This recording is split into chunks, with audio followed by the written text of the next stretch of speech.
نحمده ونصلي على رسوله الكريم اما بعد فقد قال الله تبارك وتعالى كما ورد في بدء سورة الواقعة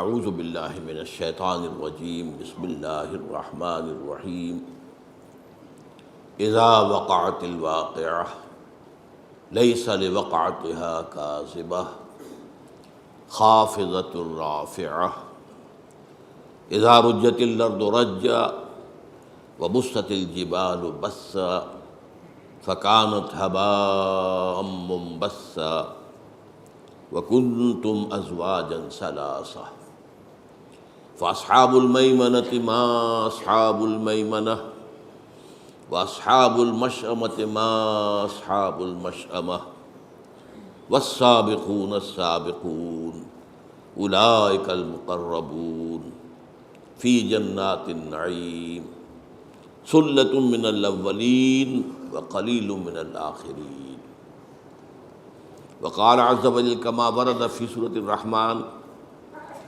ولمن خاف مقام ربه جنتان وقال عز وجل كما ورد فی نفس السورة ومن دونهما جنتان صدق اللہ العظیم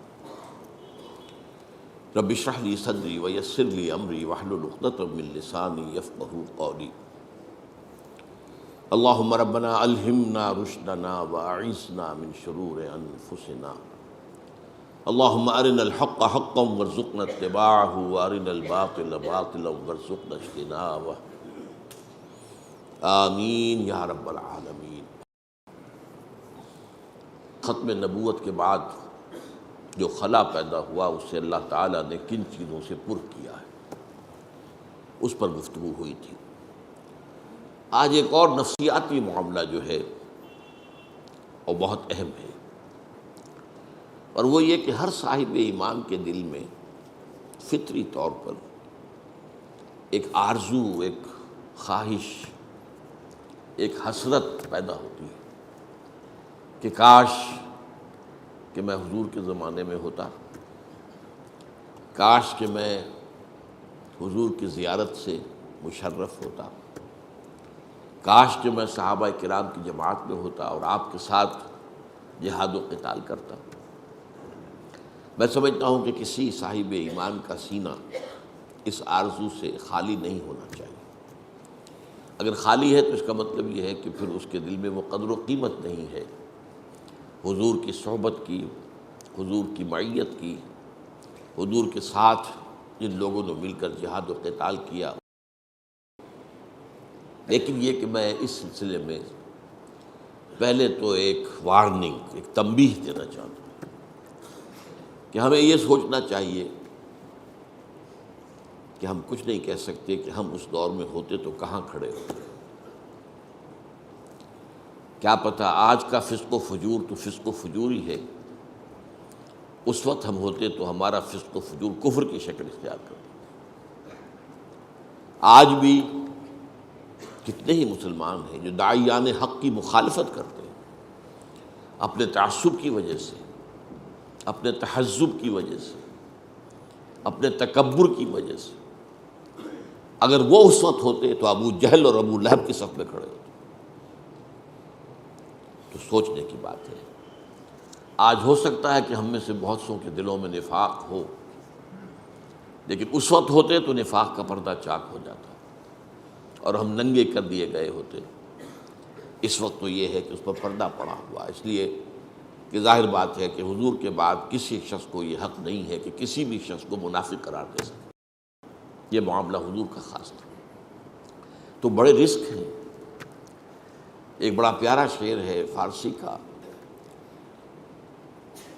کہ تمام جو علم ہے اس کا جو خلاصہ ہے وہ کیا ہے کہ دانی من کیم در یوم دی جانے جملہ علم ہائی نستوئیں۔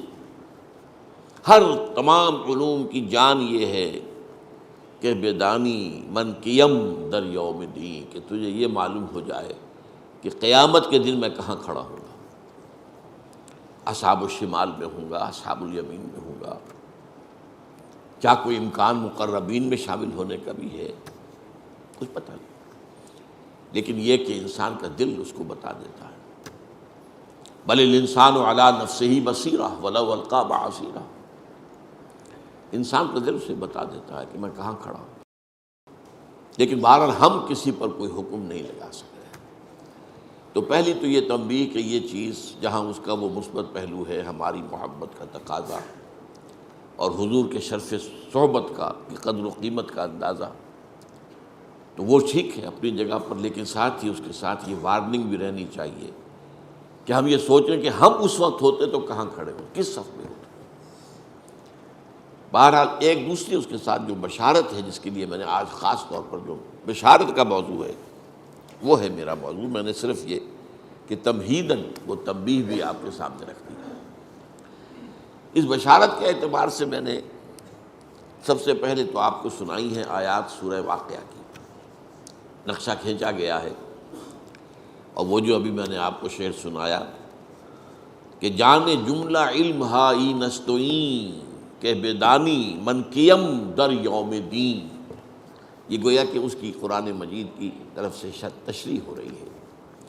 اذا وقعت الواقعہ، جب ہو پڑے گی وہ ہو پڑنے والی یعنی قیامت، لیس لوقعتہا کاذبہ، اس کے وقوع پذیر ہونے میں نہ ابھی کوئی شک اور جھوٹ ہے، نہ اس وقت کوئی شک اور جھوٹ رہے گا، اس وقت تو کھل جائے گی بات، کون انکار کرے گا پھر، ابھی تو انکار کرنے والے ہیں۔ خافضۃ الرافعہ، اور وہ جو ہوگی وہ کچھ پست کرنے والی بھی ہوگی، اٹھانے والی بھی ہوگی، کچھ لوگوں کو پستی میں دھکیل دے گی وہ قیامت، اور کچھ لوگوں کو بلندیوں پر فائز کر دے گی۔ کچھ ہوں گے ظاہر بات ہے انبیاء، رسل، صدیقین، شہداء، صالحین، وہ رافعہ ہوگی قیامت ان کے لیے، ان کے درجات کو، بلندی کو ظاہر کرنے والی ہوگی، ان کا مقام و مرتبہ اس وقت منکشف ہو جائے گا۔ اور خافضہ فساق و فجار، کفار، منافقین، مشرکین کو گرا دینے والی ہوگی۔ اب اس کے بارے میں فرمایا اذا رجت الارض رجا، جس دن زمین کپ کپا دی جائے گی جیسے کہ کپ کپایا جاتا ہے، وبست الجبال بسا، اور پہاڑ ریزہ ریزہ کر دیے جائیں گے توڑ پھوڑ کر، فکانت ہباء منبثا، اور وہ ہو جائیں گے غبار، منتشر غبار، پھیلا ہوا غبار، یہ پہاڑ، یہ چٹانیں غبار کی صورت ہو جائے گی۔ وَكُنْتُمْ أَزْوَاجًا ثَلَاثًا، اور تم 3 گروہوں میں تقسیم ہو جاؤ گے۔ یہ ہے اصل جس کے لیے کہ میں نے یہ آیات آج پڑھی۔ وہ ازواج ثلاثہ کیا ہے؟ فَأَصْحَابُ الْمَيْمَنَةِ مَا أَصْحَابُ الْمَيْمَنَةِ، تو ایک تو ہوں گے داہنے والے یا برکتوں والے، یمن کے معنی برکت بھی ہے، برکت یہ دایاں ہاتھ جو ہے یمین اس حوالے سے کہتے ہیں، اچھے کاموں کے لیے اس کو وقف کرنا ہے، تو وہ کچھ تو ہوں گے داہنے والے، اور کیا شان ہوگی ان کی داہنے والوں کی۔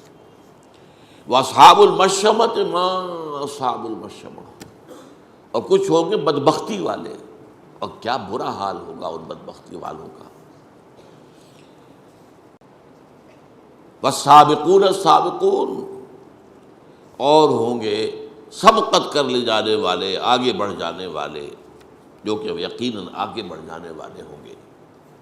اولئک المقربون، وہ ہوں گے مقربین بارگاہ رب، فی جنات النعیم، وہ نعمتوں والی جنتوں میں ہوں گے۔ ثلۃ من الاولین وقلیل من الآخرین، وہ پہلوں میں سے تو بڑی کثیر تعداد میں ہوں گے، پچھلوں میں کم تعداد میں ہوں گے۔ اس کے بعد لمبی بات ہے، اصحاب المیمنہ کے بارے میں فرمایا گیا، اصحاب الیمین بھی انہیں کہا گیا آگے چل کر۔ ثلۃ من الاولین وثلۃ من الآخرین، وہ جو دوسرے درجے کے لوگ ہوں گے وہ پہلوں میں بھی کثیر ہوں گے، بعد والوں میں بھی کثیر ہوں گے۔ یہی بات سورہ رحمان میں ایک اور انداز میں آئی ہے، اور اکثر لوگوں نے اسے اس انداز میں سمجھا نہیں، ترتیب مختلف ہے۔ اس سورہ مبارکہ کے اور سورہ رحمان کے مضامین کی ترتیب کے بارے میں میں نے جب درس دیا ان صورتوں کا تفصیلی، تو میں نے بیان کیا ہے کہ ان کی ترتیب ایک مرر امیج کی طرح ہے۔ مرر امیج، آپ جب کھڑے ہوں گے آئینے کے سامنے، آپ کا بایاں ہاتھ وہاں دایاں نظر آ رہا ہوگا اور دانا وہاں بایاں نظر آئے گا۔ اس کو مرر امیج کہتے ہیں۔ آج کل مکان بنائے جاتے ہیں ڈپلیکس، دو مکان ہیں بالکل ایک جیسے، دونوں کو سروں کے اوپر گیراج، پھر یہ کہ دونوں کے کچھ برآمدے، پھر دونوں کے ڈرائنگ روم، وہ آپس میں جڑے ہوئے۔ تو یہ مرر امیج ہے۔ اگر ان کو یوں لا کر اگر جوڑا جا سکے تو وہ ایک دوسرے کے ساتھ کانگروئنٹ ہوں گے۔ ڈرائنگ روم کے ساتھ سامنے آ جائے گا، اور جو گیراج ہے وہ گیراج کے سامنے آ جائے گا۔ تو سورہ واقعہ میں تو یہ ہے کہ مقربون کا ذکر پہلے ہے، پھر اصحاب الیمین کا یا اصحاب المیمنہ کا، پھر اصحاب الشمال یا اصحاب المشأمہ۔ سورہ رحمان میں جو اس سے پہلے ہے، بالکل جوڑا ہے یہ آپس میں، پہلے ذکر ہے جہنمیوں کا، اصحاب الشمال کا، پھر ذکر ہے اصحاب الیمین کا۔ وَلِمَنْ خَافَ مَقَامَ رَبِّهِ جَنَّتَانِ، اور ان لوگوں کے لیے کہ جو اپنے رب کے ساتھ سے خوف کے عذاب سے ڈرتے رہے، سزا سے ڈرتے رہے، محاسبے کا خوف اپنے دل میں رکھا، ان کے لیے دو جنتیں ہوں گی۔ اور یہ بھی میں نے دیکھا ہے، میرے علم کی حد تک بہت سے لوگ اس کے سے بحث ہی نہیں کرتے۔ اور اس کے بعد آگے چل کر وَمِن دُونِهِمَا جَنَّتَانِ، اور ان کے علاوہ بھی دو جنتیں ہوں گی۔ پہلی دو جنتیں اصحاب الیمین کی ہیں، اور اس کے بعد کی دو جنتیں یہ مقربین کی ہیں۔ تو اس طریقے سے مرر امیج بن جاتا ہے ایک دوسرے کا۔ اور دو جنتیں کیوں ہیں؟ میرے نزدیک اس کی تعبیر یہ ہے کہ چونکہ جن اور انس دونوں سے خطاب صرف اس سورہ مبارکہ میں برابر ہے، پیرلل، تو ظاہر بات ہے کہ ایک جنت ہوگی جو انسانوں کے لیے ہوگی، اور ایک جنت اصحاب الیمین جو ہے وہ جنات میں سے ہوگی۔ ان دونوں کے مزاج علیحدہ، اللہ نے ان کی تخلیق علیحدہ کی ہے، ان کی مسرتیں بھی ایک دوسرے سے مختلف ہوگی، ان کے لیے لذتیں بھی ایک دوسرے سے کچھ مختلف ہوگی۔ لہذا ایک جنت اصحاب الیمین من الناس، من بنی آدم، دوسری جنت اصحاب الیمین من الجن، اور پھر جو اس کے آگے کی جنت ہے مقربین، جو جنات میں سے دو ہیں وہ بھی، وَمِن دُونِهِمَا جَنَّتَانِ، اور دوسری مقربین جو جنات میں سے ہو اور انسانوں میں سے ہو۔ بہرحال اب آئیے اس کے بارے میں کچھ احادیث آپ کو سنانا چاہتا ہوں۔ اگرچہ اصولی قاعدہ یہی رہے گا، یہ میں نے کئی مرتبہ بات بیان کی ہے، آج پھر ایک حدیث کے ذہن میں آ جائے گی، مثلا جہاد کے بارے میں۔ جہاد کی میں نے جب 3 یا 9 منزلیں بیان کی آپ کے سامنے، جہاد فی سبیل اللہ، تو بلند ترین منزل تو 9 ہے، اہم ترین منزل پہلی ہے۔ اسی لیے کہا گیا ای الجہاد افضل یا رسول اللہ، سب سے افضل جہاد کون سا ہے؟ فرمایا ان تجاہد نفسک فی طاعت اللہ، اپنے نفس کے اور نفس امارہ کے خلاف جہاد کرو، اسے اللہ کا مطیع بناؤ، یہ ہے سب سے افضل جہاد، سب سے یوں سمجھیے کہ اہم جہاد۔ یہ جہاد ہوگا تو اگلے کی باری آئے گی نا، پہلی منزل ہوگی تو دوسری بنے گی، دوسری ہوگی تو تیسری بنے گی، لیکن بلند تو تیسری منزل ہے۔ اور بلند ترین منزل جو ہے وہ قتال فی سبیل اللہ، جو محبوبیت خداوندی کا مقام ہے۔ ان اللہ یحب الذین یقاتلون فی سبیلہ صفا کانہم بنیان مرصوص، اہم ترین، افضل ترین، اور ایک ہے بلند ترین۔ اسی طریقے سے ایک عام قاعدے کی روح سے تو ظاہر بات ہے کہ جو رتبہ صحابہ کا ہے، ظاہر بات ہے بعد میں کسی کے لیے نہیں ہے۔ اس امت کا بڑے سے بڑا ولی، بڑے سے بڑا جو بھی ہمارے ہاں صوفیاء ہوں یا اولیاء اللہ ہوں، جو بھی ہوں، وہ ادنا سے ادنا صحابی سے بھی کم تر ہے درجے میں۔ یہ بات اہل سنت کے ہاں متفق علیہ، اس میں کسی شک و شبہ کی گنجائش نہیں۔ ہاں ہمارے کچھ جہلاء کے اندر پہ جب وہ نعت پر آتے ہیں تو حضور کو اللہ سے اوپر لے جاتے ہیں، اور جب اپنے اولیاء اللہ کی، اپنے ممدوحین کی مدح پر آتے ہیں تو انہیں انبیاء سے بھی اوپر لے جاتے ہیں۔ ہمارے ہاں اہل تشیع اپنے ائمہ معصومین کو انبیاء اور رسول سے اوپر مانتے ہیں۔ میں نہیں کہہ سکتا، ہو سکتا ہے کہ علامہ خمینی نے، آیت اللہ خمینی نے بعد میں اپنی رائے بدل لی ہو سکتا ہے، لیکن ان کی کتاب جو ہے مشہور، اس میں تو صاف لکھا ہوا ہے، وہ چھپی بھی تھی ایک زمانے میں، مولانا محمد منظور نعمانی صاحب نے کتاب شائع کی تھی، اس کے اندر اس کا وہ اقتباس موجود تھا، جو مقام اور مرتبہ ہمارے ائمہ معصومین کا ہے اس تک نہ ملائکۃ المقربین میں سے کسی کی رسائی ہے، نہ انبیاء مرسلین میں سے کسی کی رسائی ہے۔ یہ تو جہالت ہے، خالص جہالت ہے۔ تو درجات تو یہی رہیں گے، انبیاء ہیں، پھر صدیقین ہیں، پھر شہداء ہیں، پھر صالحین، اور اسی طریقے سے صحابہ ہیں، پھر تابعین ہیں، پھر تبع تابعین ہیں، درجات بھی یہی رہیں گے، ایک درجے میں تو عمومی طور پر تو یہی۔ لیکن یہ کہ اجر و ثواب کے اعتبار سے، اور ایک خاص حدیث میں آئے گا، ابھی ہم پڑھیں گے، بعض پہلوؤں سے ہو سکتا ہے بعض والوں کے لیے بہت اونچے مراتب، بہت بلند مراتب، اور یہ اس لیے ان کو واضح کرنا ضروری ہے کہ یہ نہ سمجھیے کہ دروازے بند ہو گئے، گیٹس آر اوپن، آؤ آگے بڑھو۔ میں نے میٹرک میں نظم پڑھی تھی، بڑی پیاری نظم، چیریٹیز، انگریزی کے ہمارے نصاب میں تھی وہ، charities that soothe and heal and bless are scattered over the feet of men like flowers۔ لمبی نظر ہے یہ، لیکن اس کے آخر میں یہ جو نیکیاں ہیں، یہ میں آیت البر کے درس میں ان اشعار جو ہے انگریزی کے کوٹ بھی کیا کرتا ہوں کہ یہ جو ہے یہ تو انسانوں کے قدموں میں پڑی ہوئی، جو چاہے اٹھا لے، پھول کھلے ہیں گلشن گلشن، لیکن اپنا اپنا دامن جو چاہو آپ پھول چن لو۔ No mystery is here, no special boon. For the high and not for the low, the smoke ascends as high from the hearth of a humble cottage as from that of a haughty palace۔ یہاں اللہ تعالیٰ کی طرف سے یہ نہیں ہے کہ کسی کو اونچائی کا مرتبہ بس الیٹ کر دیا گیا اور دوسرا جو ہے محروم کر دیا گیا، نہیں، بڑی پیاری تشبیہ دی ہے۔ دھواں بالکل برابر اٹھتا ہے اوپر، چاہے جھونپڑی کا چولہا اس سے بھی، اور کسی محل کے کچن کا جو ہے ہاٹی پیلس جو ہے، اگر اس کے کچن سے بھی دھواں اٹھے گا وہ بھی اسی طرح اوپر جائے گا۔ اس اعتبار سے مقامات بلند بند نہیں ہے، لیکن یہ اپنی اپنی ہمت ہے، اپنا اپنا فیصلہ ہے، اپنی اپنی ترجیحات ہیں۔ کیا تعین کیا آپ نے، بل تؤثرون الحیات الدنیا والآخرۃ خیر وابقیٰ، یہ تو تم ہو جنہوں نے دنیا کی زندگی کو ترجیح دی ہے۔ ہر شخص جائزہ دے میں کس چیز کو ترجیح دے رہا ہوں، دنیا کی زندگی کو ترجیح دی ہے یا آخرت کی زندگی، اور اس کو اگر دیکھنا ہو لٹمس ٹیسٹ کیا ہے، لٹمس ٹیسٹ آپ اولاد میں دیکھیے کہ آپ ان کو کس طور پر تربیت دے رہے ہیں، کیا بنانا چاہتے ہیں اولاد کو، سی ایس پی آفیسر بنانا چاہتے ہیں، کچھ اور بنانا چاہتے ہیں، سی اے کرانا چاہتے ہیں، یا آپ اسے دین کا خادم بنانا چاہتے ہیں، دین کا علم دینا، اسی سے آپ کی پرائرٹیز تو معین ہو گئی، معلوم ہو گیا، لٹمس ٹیسٹ ہے، ہر شخص جائزہ لے لیں۔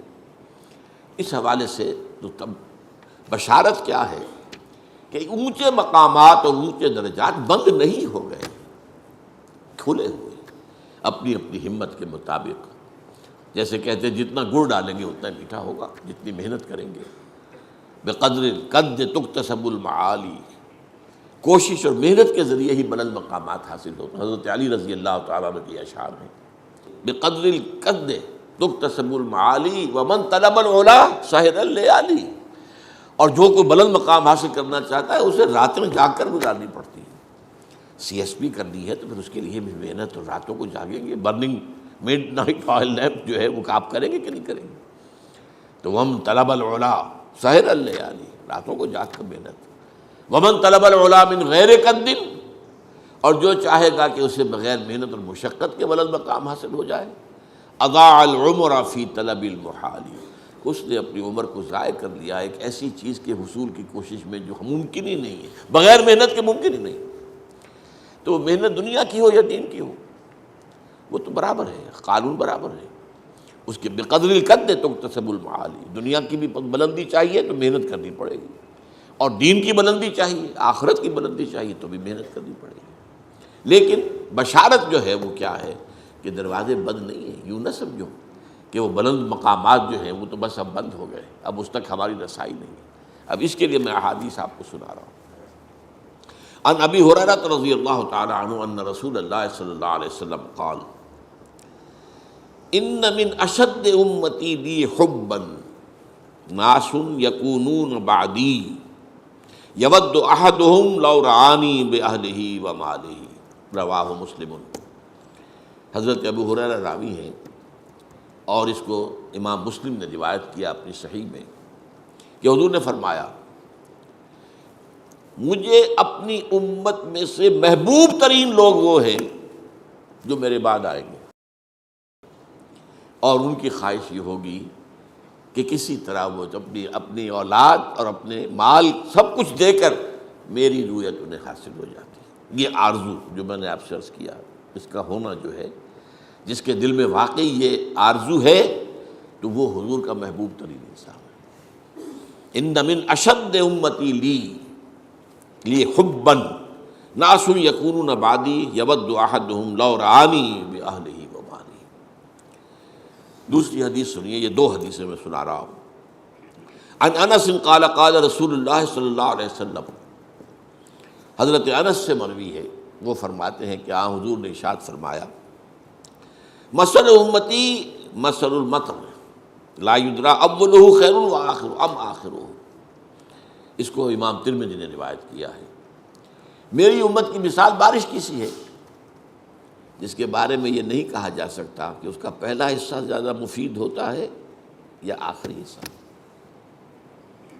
پہلا حصہ جو ہے اگر آپ چھاجو پانی برس میں بہہ جائے گا، اسے جذب ہونے کا موقع نہیں ملتا۔ آخری حصہ جذب ہوتا ہے، تو جب جذب ہوتا ہے تو اسی سے پھر زمین کی برکات، زمین کے خزانے نکلتے ہیں۔ تو کہا نہیں جا سکتا، یہاں فرمایا گیا ہے کہ مثل امتی مثل المطر لا یدری اولہ خیر ام آخرہ۔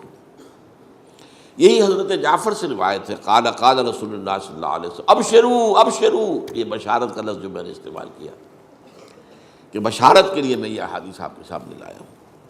انما مثل امتی کا مثل الغیث، وہاں مطر تھا، یہاں غیث ہے، اور یہاں ابشروا کا اضافہ ہے۔ بشارت حاصل کرو، بشارت حاصل کرو، اس لیے کہ میری امت کی مثال بارش کی سی ہے۔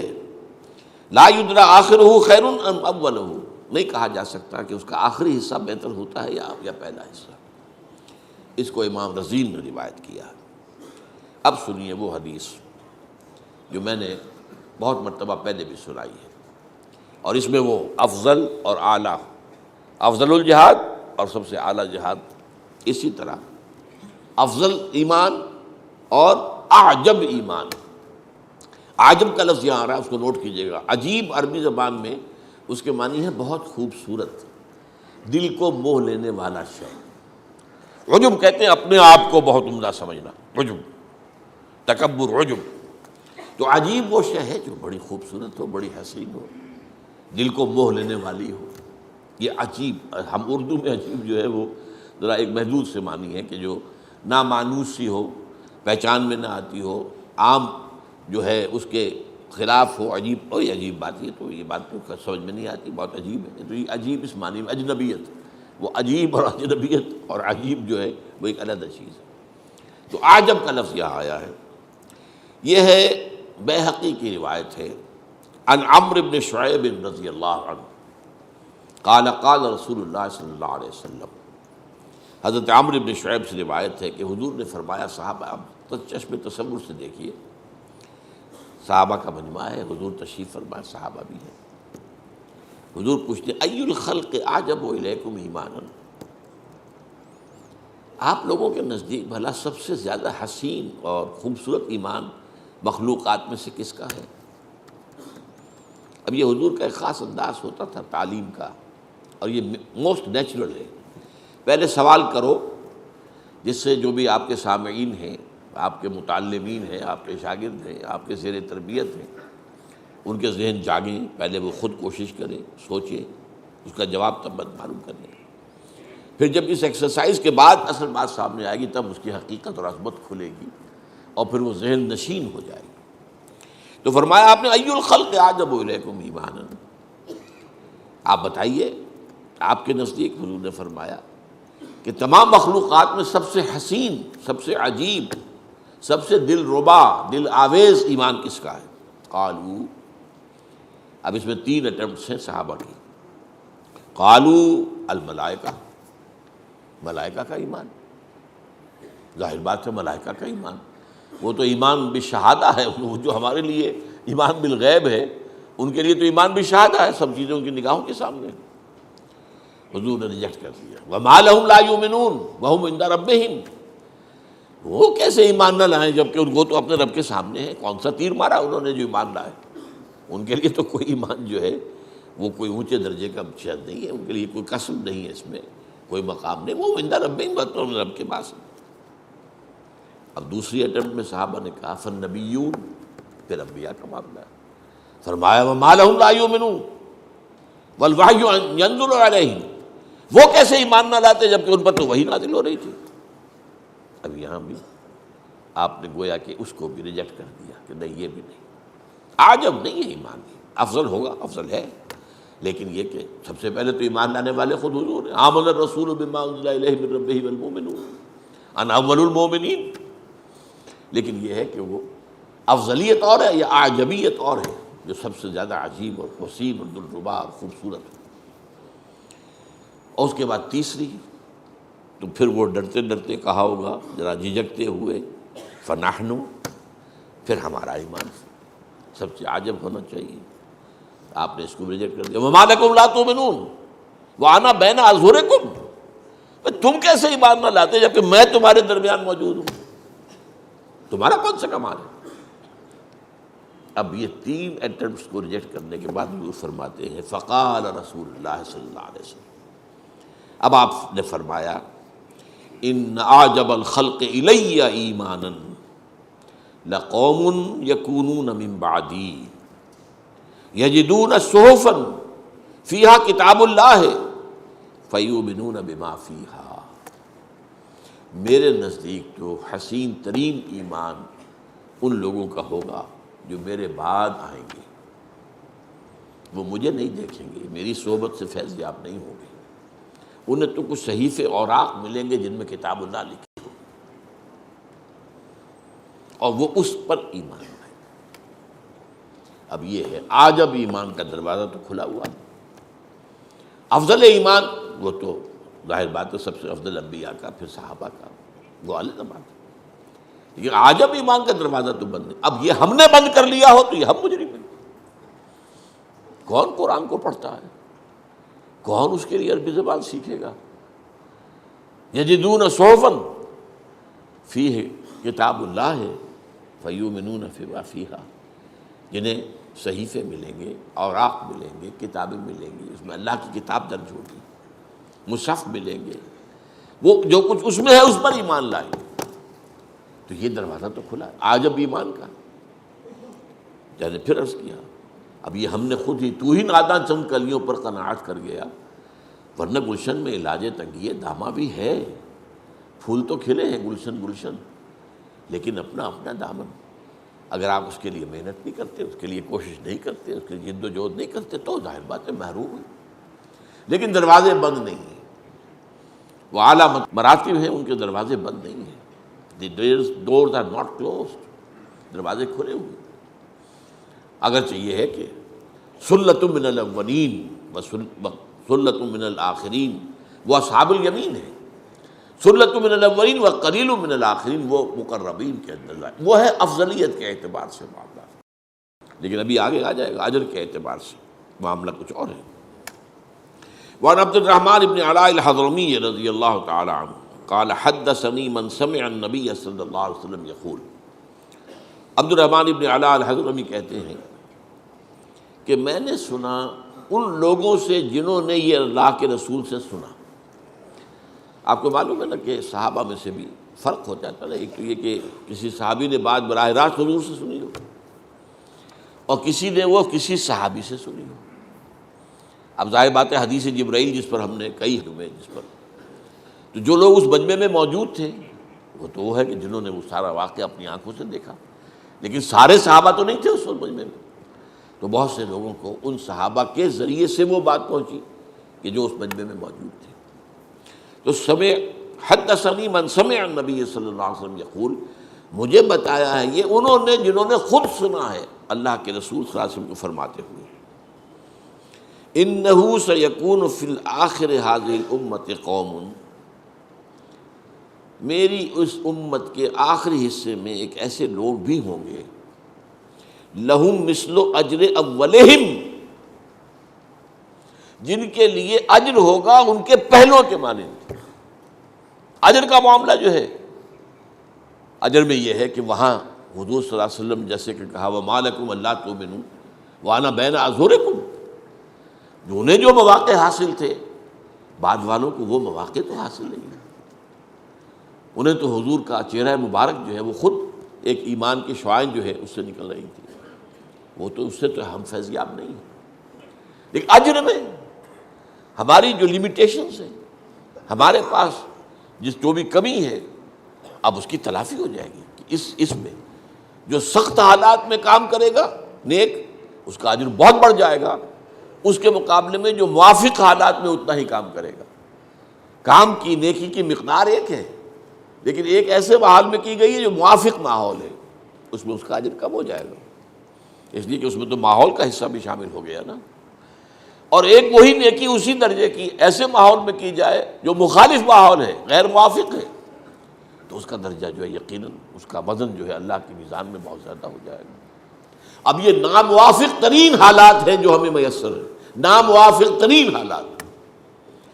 دجالیت جو ہے پوری دنیا میں چھا چکی ہے، میں تقریریں کر چکا ہوں اس پر کہ اس کے دو پردے، وہ تو دو غلاف تو پوری دنیا پر آ چکے ہیں، تیسرا اب آ رہا ہے، ویسے مغرب میں آ چکا، لیکن یہ کہ عالم اسلام میں پورے زور شور کے ساتھ اب اسے لایا جا رہا ہے۔ یہ آخری میں نے اس پر تقریر کی تھی، دجالیت کا آخری حملہ۔ پہلا حملہ کیا تھا؟ سیاسی نظام میں سے اللہ کو نکال کے باہر کر دو، نتھنگ ڈوئنگ۔ ریاست اور سیاست اور ملک اور قانون کا کوئی تعلق کسی آسمانی ہدایت سے نہیں ہے۔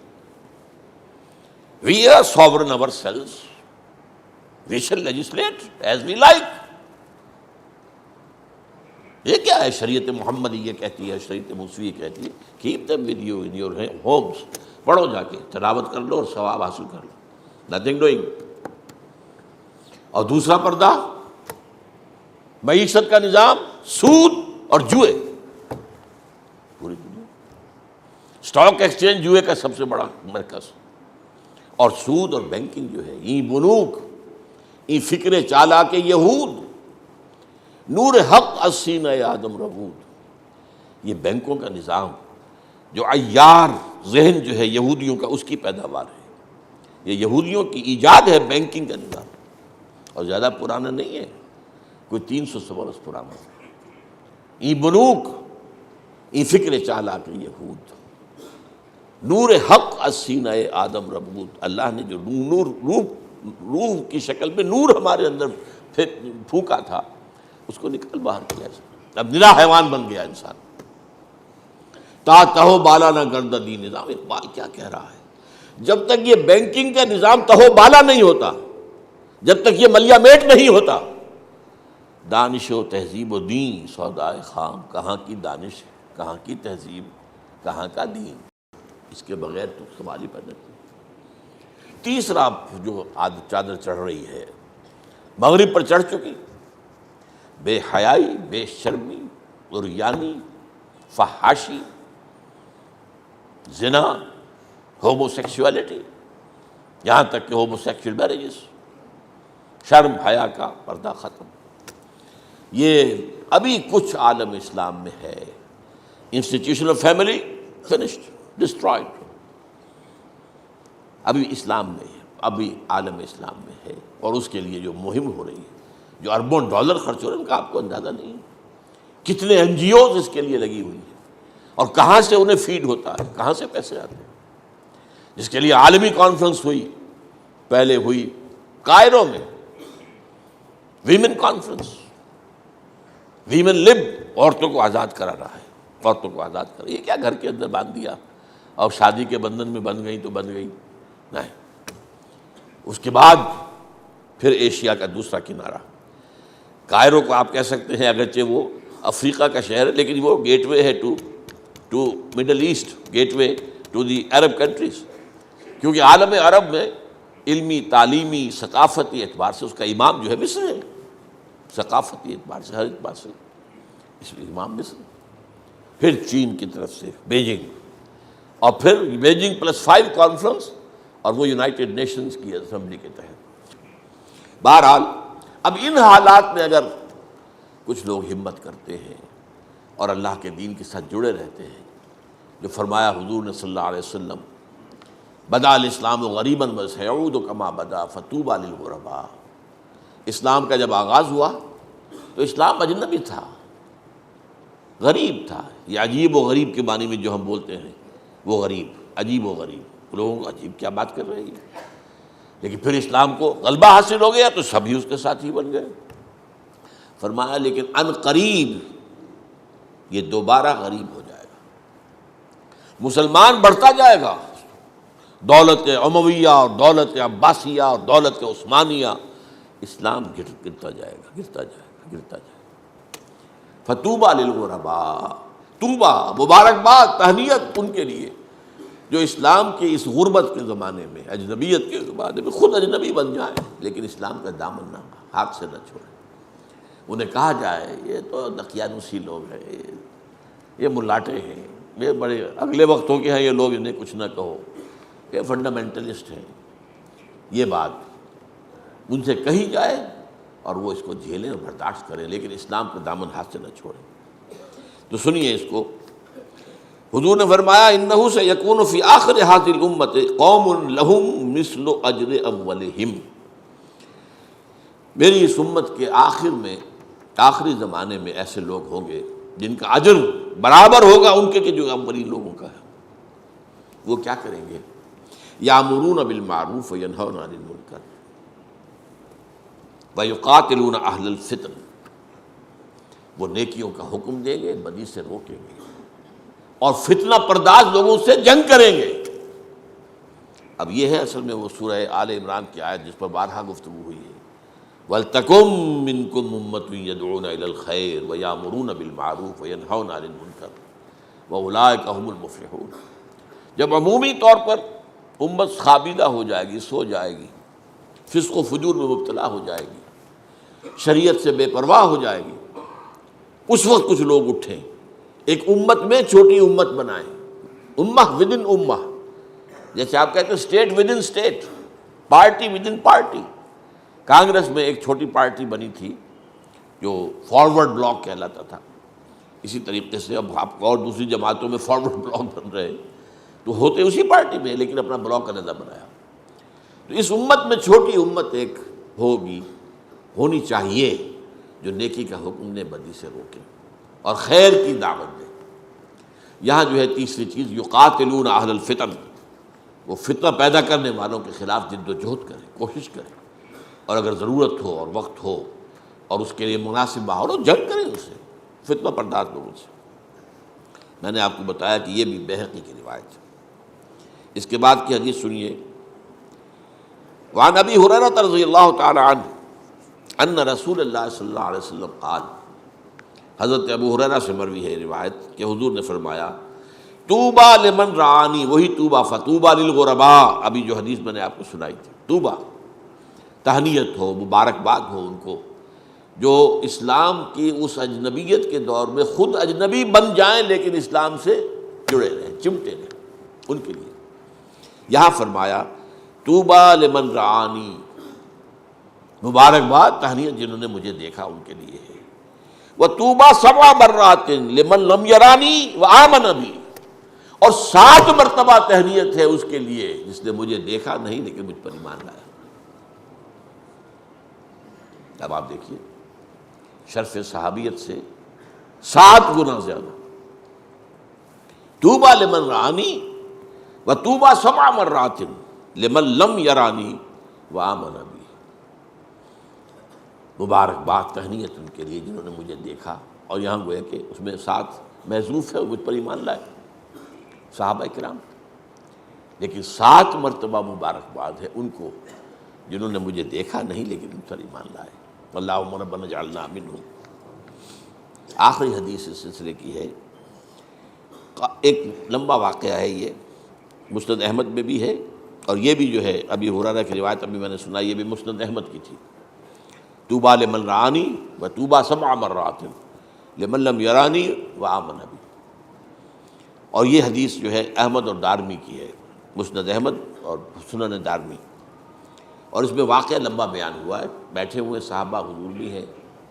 حضرت ابو عبیدہ بن الجراح یہ سوال کرتے ہیں حضور سے، یہ معلوم ہے کون ہے؟ جن کو حضور نے فرمایا امین هذه الامہ، میری اس امت کے امین ترین انسان جو ہے وہ یہ ابو عبیدہ بن الجراح ہے۔ اور حضرت عمر نے بڑی حسرت سے کہا تھا اگر آج ابو عبیدہ زندہ ہوتے تو میں انہیں نامزد کر دیتا، جب وہ یعنی اس میں تھے، مجروح ہو چکے تھے، زخمی تھے، موت کا وقت تھا، کہ اگر وہ زندہ ہوتے تو میں انہیں خلیفہ نامزد کر دیتا۔ اب جو باقی میرے سامنے ہیں میں ان میں سے کوئی فیصلہ نہیں کر پا رہا۔ وہ یہ کہتے ہیں کہ میں نے سوال کیا حضور سے، یا رسول اللہ، اے اللہ کے رسول، احد خیر منا، کیا کوئی ہم میں سے بھی بہتر ہو سکتا ہے، ہم سے بھی بہتر ہو سکتا ہے؟ اسلمنا وجاہدنا معک، ہم اسلام لائے آپ کے ساتھ اور جہاد کیا ہم نے آپ کے ساتھ مل کر، تو کیا ہم سے بھی بہتر کوئی ہو سکتا ہے؟ فقال رسول اللہ صلی اللہ علیہ وسلم نعم، ہاں، قوم یکونون من بعدی من بعدکم، وہ قوم، وہ لوگ جو تمہارے بعد آئے گی، یؤمنون بی ولم یرونی، جو مجھ پر ایمان لائیں گے حالانکہ مجھے دیکھا نہیں ہوگا۔ تو یہ گویا کہ صحابہ سے بھی احد خیر منا، ہم سے بہتر کوئی ہو سکتا ہے؟ یہ تمام چیزیں ذہن میں رکھیے اس وضاحت کے ساتھ کہ ایک ہے کسی چیز کا افضل ہونا، ایک ہے کسی چیز کا حسین تر ہونا، وہ درجہ اجر کے اندر بڑھ جانا، یہ اور بالکل دونوں چیزیں علیحدہ، گڑبڑ نہ کریں۔ یہ نہ سمجھیں کہ ہم افضل ہو جائیں گے، نہیں، افضل تو صحابہ ہی ہیں، ان کے مقام کو کوئی نہیں پہنچ سکتا۔ لیکن یہ ہو سکتا ہے کہ ہم ان حالات کے اندر، ان ناموافق حالات میں، دجالیت کے اس غلبے کے دور میں اگر اسلام کے ساتھ چمٹے رہیں، نہ صرف چمٹے رہیں بلکہ فتنوں کا مقابلہ کریں، اس کے خلاف جد و جہد کریں، اس کے لیے امر بالمعروف نہی عن المنکر، اس کے لیے اقامت دین کی جد و جہد، اس کے لیے تن من دھن کا لگانا تاکہ اللہ کا دین قائم ہو، اگر یہ کریں گے تو اس اجر میں ہو سکتا ہے کہ صحابہ سے بھی آگے بڑھ جائیں، اللہ کی نگاہ میں ان کے کا وزن جو ہے وہ اور زیادہ ہو جائے۔ یہ دوسری بات ہے، بالکل افضلیت جو ہے وہ بالکل دوسری بات ہے۔ تو یہ ہے بشارتیں، ابشرو ابشرو، بشارتیں حاصل کرو۔ یہ مقامات بلند جو ہے یہ بند نہیں ہوئے ہیں، یہ مقامات کھلے ہوئے ہیں۔ The smoke ascends as high from the heart of a humble cottage as from that of a haughty palace۔ دھواں جو ہے برابر اوپر اٹھتا ہے، چاہے وہ ایک جھونپڑی والے کے چولہے سے اٹھ رہا ہو اور چاہے وہ کسی بڑے زبردست محل کے کچن سے اٹھ رہا ہو۔ تو نیکی کے لیے، اس کے لیے آگے سے آگے جانے کے دروازے کھلے ہوئے ہیں۔ اللہ تعالی ہمیں ان مواقع سے بھرپور طور پر فائدہ اٹھانے کی توفیق عطا فرمائے۔ بارک اللہ لی و لکم فی القرآن العظیم ونفعنی و ایاکم بالآیات والذکر الحکیم۔